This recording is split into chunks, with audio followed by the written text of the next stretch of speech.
Sean bienvenidos, amigos y amigas, a este programa de análisis, de comentario, de opinión en temas internacionales.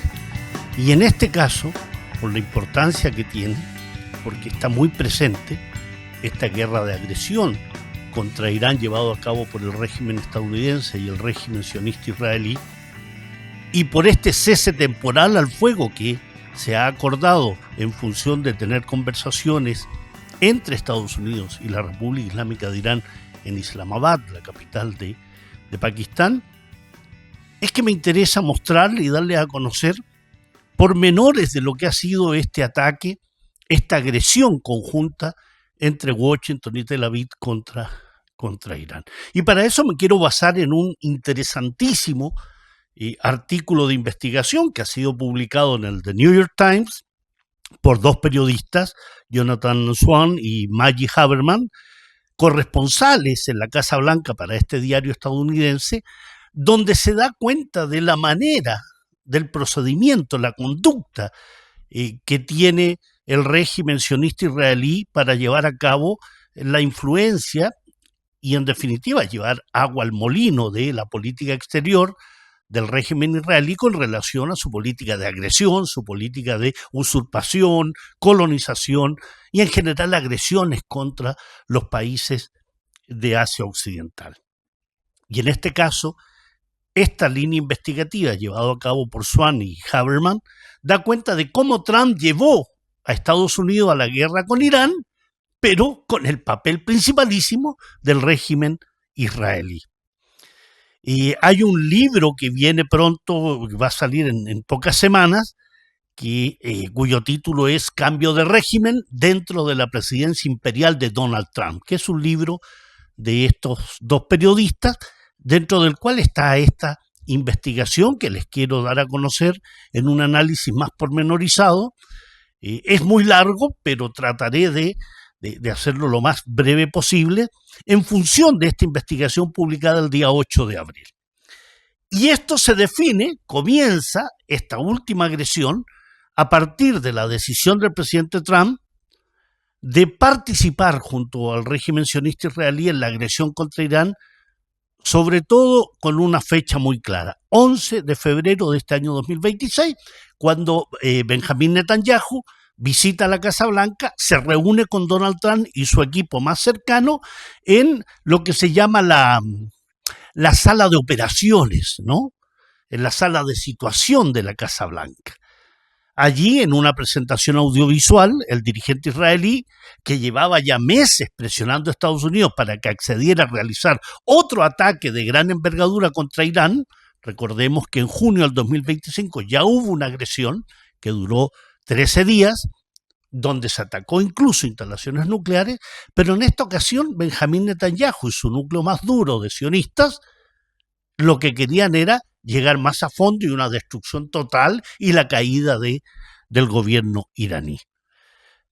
Netanyahu hizo una presentación audiovisual para Trump y su equipo en esta sala de situación, en una pantalla gigante, tal como lo describe esta investigación. Detrás de Netanyahu se situaron o aparecían David Barnea, director del Mossad, este servicio de inteligencia exterior, y altos oficiales del ejército sionista. Por parte de Estados Unidos, los presentes eran Susie Wiles, que es la jefa de gabinete de la Casa Blanca, estaba también el secretario de Estado Marcos Rubio, el secretario de Guerra Pete Hegseth, el general Dan Kane, jefe de la Junta de Jefes de Estado Mayor, John Ratcliffe, director de la CIA, Jared Kushner, yerno del presidente, y Steve Witkoff, enviado especial de Trump para Asia Occidental. Es decir, una sala llena de sionistas israelíes y sionistas estadounidenses. Se estaba entre amigos, pero había un ausente, el vicepresidente James Vance, de viaje en Azerbaiyán, quien no pudo llegar a esta reunión. Y la presentación de Netanyahu ese 11 de febrero fue hecha especialmente y en forma fundamental para llevar a Estados Unidos e Israel hacia una guerra de agresión que se iniciaría 17 días después, el día 28 de febrero, y que a partir del día 8 de abril está en un cese temporal en espera de las negociaciones que se van a llevar a cabo entre Estados Unidos y la República Islámica de Irán en Islamabad, capital de Pakistán. Es decir, 40 días de guerra para llegar a este cese temporal de negociación que además está en peligro. Y está en peligro porque, cómo no, el régimen israelí, a pesar de los 10 puntos que se van a discutir en estas negociaciones, puntos entre los cuales se incluye el fin de la agresión contra el Líbano, el régimen sionista israelí sigue asesinando a la población del Líbano, destruyendo infraestructura, asesinando hombres, mujeres y niños, y que solo en un día asesinó a cerca de 300 libaneses, más de 1.500 heridos, en una salvajada monumental que ha significado la condena mundial. Decía que la presentación de Netanyahu ese 11 de febrero fue hecha fundamentalmente para conseguir que Donald Trump le dijera a Netanyahu: te acompaño en esa guerra de agresión. Las deliberaciones dentro del gobierno, las discusiones que se dieron dentro del gobierno estadounidense y que están presentadas en esta investigación en el New York Times, manifiestan lo que se ha dado en llamar los instintos de Donald Trump, pero también las fracturas de su círculo más íntimo y la manera que tiene este verdadero megalómano, este mitómano, este ser desquiciado que es Donald Trump, para dirigir la Casa Blanca y el peligro que eso significa para su país y para el conjunto del planeta. El pensamiento belicista de Trump, bajo esta investigación y lo que conocemos más allá de esta investigación de estos dos periodistas, es que su pensamiento belicista está completamente alineado con el de Netanyahu. Son cercanos en conducta, en acción, en pensamiento. Destino manifiesto para uno, pueblo elegido para otro, pero la misma manera megalómana, mitómana y supremacista de mirar el mundo. Y muestra cómo al final incluso los miembros más escépticos del gabinete de guerra de Donald Trump, yo diría que hay una excepción, ¿no? La de James Vance, porque es la figura dentro de la Casa Blanca, a pesar de ser un halcón, es un personaje que se ha opuesto a esa guerra a gran escala. No se opone a la guerra, se opone a que ésta sea a gran escala. Pero todos los demás se plegaron a los instintos del mandatario estadounidense creyendo que la guerra iba a ser rápida, decisiva y que era llegar, coser y cantar. Netanyahu señaló en aquella reunión que Irán estaba maduro para un cambio de régimen y que una guerra conjunta estadounidense-israelí cavaría la tumba de la revolución islámica y acabaría rápidamente con el gobierno iraní y, por tanto, con el deseo de Trump y de Netanyahu de apoderarse del territorio, las riquezas, controlar lo que significa esa zona estratégica del mundo. Lo que hicieron los israelíes reproducir para Trump incluso un video donde indicaban posibles dirigentes que podrían hacerse cargo del país. En esa megalomanía, ¿no? Hablaron incluso de Reza Pahlavi, el hijo exiliado del último Shah de Irán, un disidente radicado hace más de medio siglo en Estados Unidos, que vive en Washington, que es parte de los grupos sionistas en Estados Unidos y que no conoce nada del país donde nació. Un país que además tampoco lo conoce, más allá de algunos personajes que salían con banderas de la monarquía y enarbolando el nombre de Reza Pahlavi. Netanyahu y su equipo comenzaron así a esbozar condiciones que, según ellos, apuntaban en esta guerra, que se iba a iniciar el 28 de febrero, a una victoria casi segura. Y establecieron 6 puntos principales. Uno, que el programa de misiles balísticos de Irán podría ser destruido en poco tiempo. Que Irán quedaría tan debilitado que no podría asfixiar el estrecho de Hormuz. La probabilidad de que Irán asestara golpes con intereses estadounidenses en países vecinos se consideró que sería mínima. El Mossad además afirmaba que las protestas en Irán volverían y por tanto el Mossad junto a la CIA y otros servicios de inteligencia de la zona apoyarían esa acción fomentando disturbios y rebeliones. Además, en el quinto punto de esa presentación, hablaban de una intensa campaña de bombardeos que podría fomentar las condiciones para que la oposición iraní derrocara al gobierno. Más aún, en un sexto punto, Netanyahu planteó la posibilidad que grupos separatistas kurdos iraníes y milicias kurdas iraquíes cruzaran la frontera desde Irak para abrir un frente terrestre en el noroeste de Irán. El programa de misiles balísticos de Irán sigue tan vivo como nunca. El control del estrecho de Hormuz está en manos de Irán. Los intereses estadounidenses en los países vecinos de Irán, en las monarquías ribereñas del Golfo Pérsico, han recibido duros ataques. El Mossad no ha podido generar ninguna acción de fomento de disturbios y rebeliones porque millones de iraníes han salido a la calle a apoyar a su gobierno y al país. ¿Qué oposición hablan los sionistas y los estadounidenses? ¿Qué kurdos iraníes y kurdos iraquíes han entrado en la República Islámica de Irán?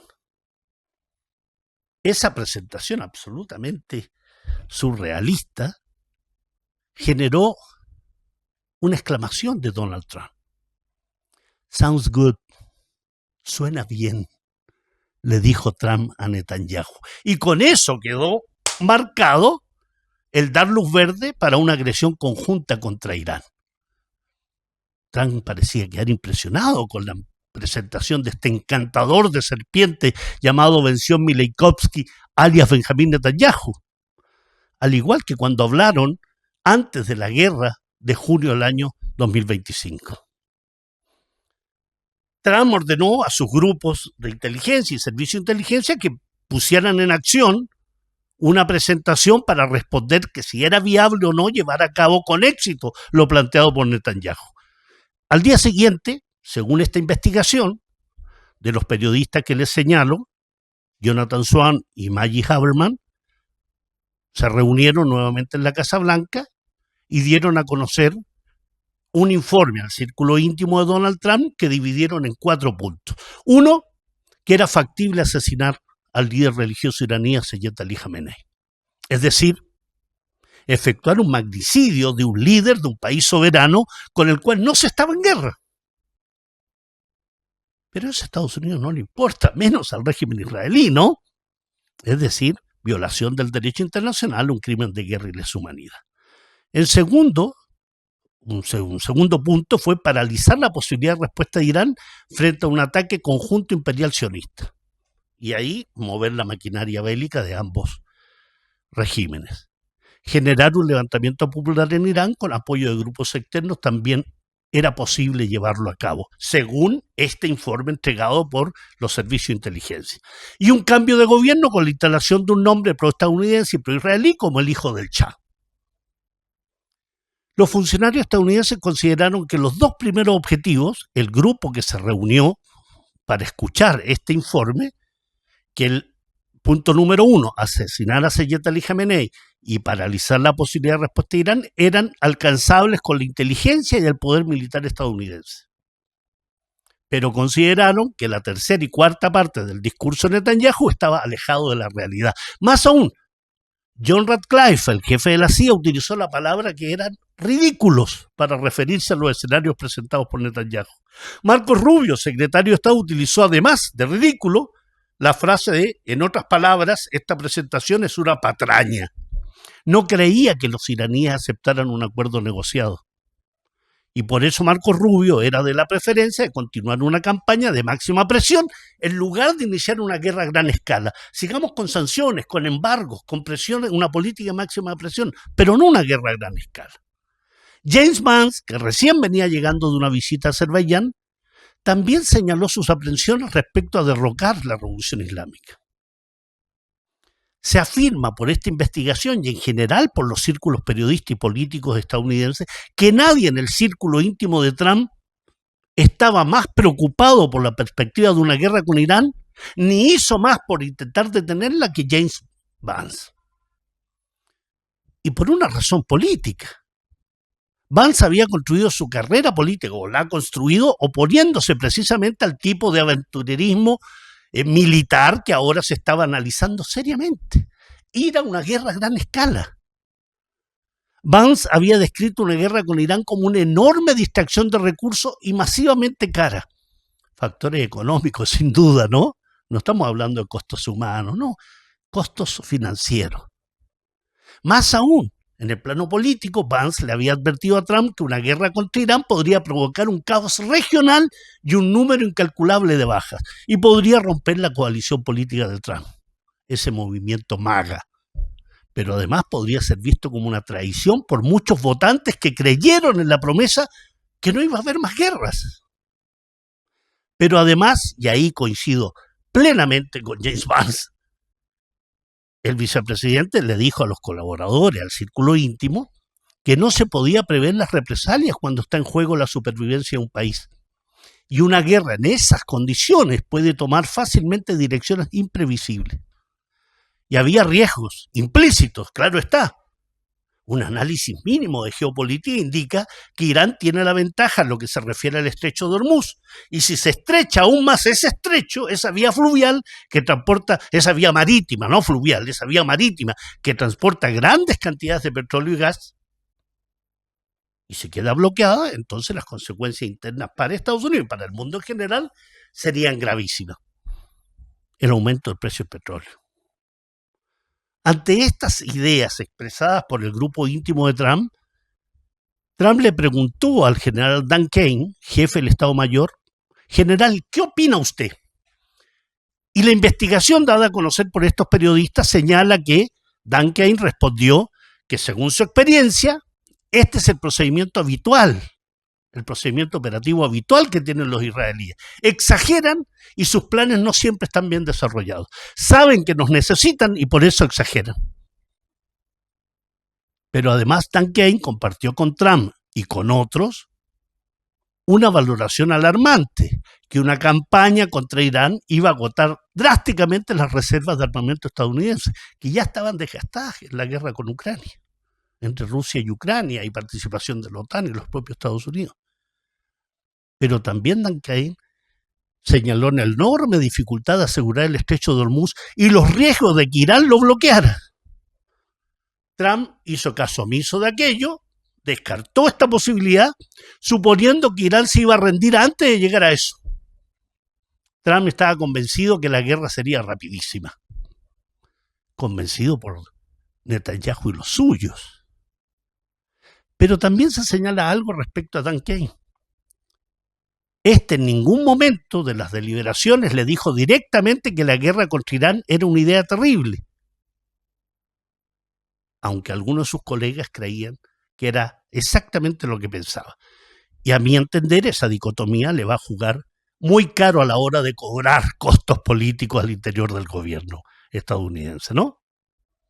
Aunque muchos de los asesores del presidente desconfiaban de Netanyahu, la opinión del primer ministro sobre la situación estaba mucho más cerca de las propias ideas de Trump y por tanto no iban a contradecir al presidente estadounidense. Dentro del gabinete, el secretario de la guerra, Pete Hegseth, es el mayor partidario de una campaña militar contra Irán a todo costo.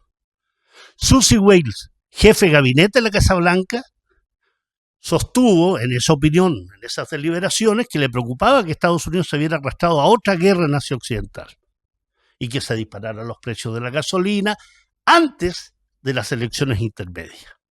Incluso se habló en aquella reunión de las opiniones de un periodista como Tucker Carlson, que había acudido al despacho Oval varias veces durante el año 2025 para advertirle a Trump que una guerra con Irán destruiría su presidencia. Vemos hoy a Tucker Carlson convertido en un crítico acérrimo de la guerra contra Irán. Pero además se discutió ahí un dato de inteligencia, que se los di a conocer hace unos minutos, que Seyed Ali Khamenei se reuniría en la superficie, en un sitio abierto, o abierto, digamos, en un edificio, no un búnker ni nada, con otros altos cargos del gobierno iraní y por tanto expuesto a un ataque aéreo. Y ahí fue definido entonces, ese día ya 12 de abril, que se generara un ataque que terminara con la vida de Seyed Ali Khamenei.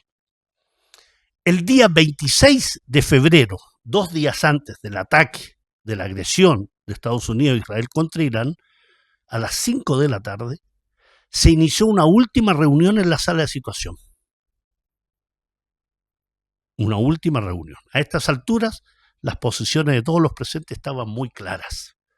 Trump estaba acompañado en esa reunión por el vicepresidente James Vance, Susie Wiles, John Ratcliffe, el abogado de la Casa Blanca David Warrington, Steven Cheung, el director de comunicaciones de la Casa Blanca, Caroline Leavitt, la secretaria de prensa de la Casa Blanca, el general Dan Kane, Pete Hegseth y Marco Rubio. Ese día 26 de febrero, Trump, según esta investigación, inició la reunión preguntando: bien, ¿qué tenemos? Vance, cuyo desacuerdo con toda la premisa anteriores enarbolada estaba bien establecida, se dirigió al presidente y dijo: sabes, Donald, creo que es una mala idea, pero si quieres hacerlo, te apoyaré. Susie Wiles le dijo a Trump que si consideraba que debía proceder por la seguridad nacional de Estados Unidos, siguiera adelante. John Ratcliffe no ofreció ninguna opinión sobre si proceder o no, pero habló de la información de inteligencia respecto a la reunión que tenía Seyed Ali Jamenei el día 28 de febrero, que fue el día decidido para efectuar el ataque. Y fue el mismo día donde no solo se cometió este magnicidio contra el líder religioso iraní, sino que además se atacó aquella escuela en Minab, en la provincia de Hormozgan, donde se asesinó a 170 estudiantes de primaria, mujeres, en un ataque con misiles estadounidenses. Warrington, el asesor jurídico de la Casa Blanca, sostuvo que era ese magnicidio una opción legalmente admisible desde el punto de vista de la forma que el plan había sido concebido por israelíes y estadounidenses y presentado por los israelíes. Le dijo al presidente que si Israel tenía la intención de proceder a pesar de todo, Estados Unidos también debía hacerlo.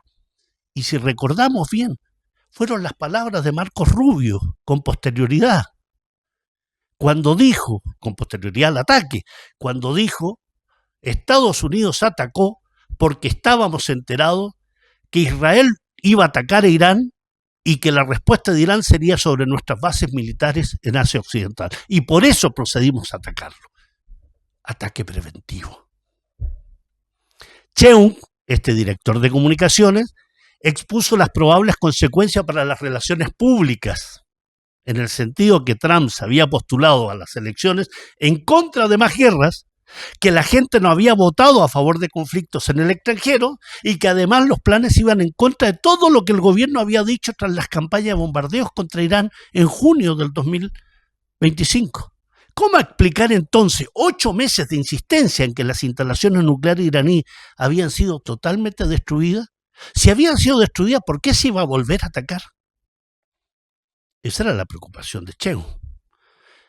Hegseth señaló que en algún momento tendrían que ocuparse de los iraníes, así que más les valía hacerlo ahora. ¡Hay que atacar! ¡Hay que atacar! Secretario de Guerra, ¿no? El general Kane expuso riesgos y lo que la campaña supondría para el agotamiento de las municiones, y su postura era que si Trump ordenaba la operación, los militares la ejecutarían. Obediencia debida. Rubio, por su parte, sostuvo que si nuestro objetivo es un cambio de régimen o un levantamiento, no deberíamos hacerlo. Pero si el objetivo es destruir el programa de misiles de Irán, ese es un objetivo que podemos lograr. Fíjense, el más tibio de los asesores de Trump, ¿no? Todos apoyaron los instintos del presidente y por tanto nadie impediría que Donald Trump se embarcara en lo que va a ser la guerra más costosa desde el punto de vista militar, económico, de imagen para la presidencia de Estados Unidos como esta. Creo que tenemos que hacerlo, dijo Trump a la sala. Dijo que tenían que asegurarse que Irán no pudiera tener un arma nuclear. ¡Que sabemos! Esta idea de Trump, sabemos que Irán, por una fatua religiosa y por decisiones políticas, ha definido hace muchos años no construir armas nucleares. Aunque a estas alturas, desde mi perspectiva, debería entonces contar con un arma nuclear si eso impide que se le siga atacando y estableciendo políticas de máximas presiones. Entonces Trump dice, tenemos que atacar, tenemos que hacerlo para que no tengan armas nucleares y que no pudieran disparar misiles contra Israel o contra la región. Esas fueron las últimas palabras de Donald Trump Y cuando en la tarde siguiente, el día 27 de abril, a pocas horas del inicio de la agresión contra Irán, a bordo del Air Force One, 22 minutos antes del plazo fijado por el general Kane, 22 minutos, ni siquiera horas, 22 minutos antes del plazo fijado por el general Kane, Trump envió la siguiente orden. Se aprueba la operación Furia Épica, no se aborta, buena suerte. Y comenzó la guerra de agresión contra Irán, que tiene hoy a la región en una situación y en un punto de inflexión que no lo supuso ninguno de los presentes en esa reunión, no lo supuso ninguno de sus asesores, no estaba en los planes de estos cerebros militares, políticos y asesores. Y ahí está, con un Irán resistiendo y atacando, con un Irán que ha generado un punto de inflexión histórico en Asia Occidental y que tiene hoy a Estados Unidos aceptando discutir los 10 puntos presentados por Irán y no los 15 puntos que tanto hablaba Donald Trump, con Israel fuera de las discusiones, atacando al Líbano como una manera criminal, genocida, de buscar satisfacción, sedientos de sangre como son estos judíos sionistas israelíes, pero no participa en la reunión. Hay un cambio en Asia Occidental y ese cambio lo ha logrado un país que con soberanía, con dignidad, con valentía, con decisión, se ha convertido en un punto referencial para la resistencia en Asia Occidental y para los pueblos en resistencia en el sur global. Veremos cómo se dan las discusiones, las negociaciones en Islamabad. Pero desde ya, el mundo, a lo menos en esa parte del planeta, ha cambiado y ha cambiado para bien. Un gran abrazo.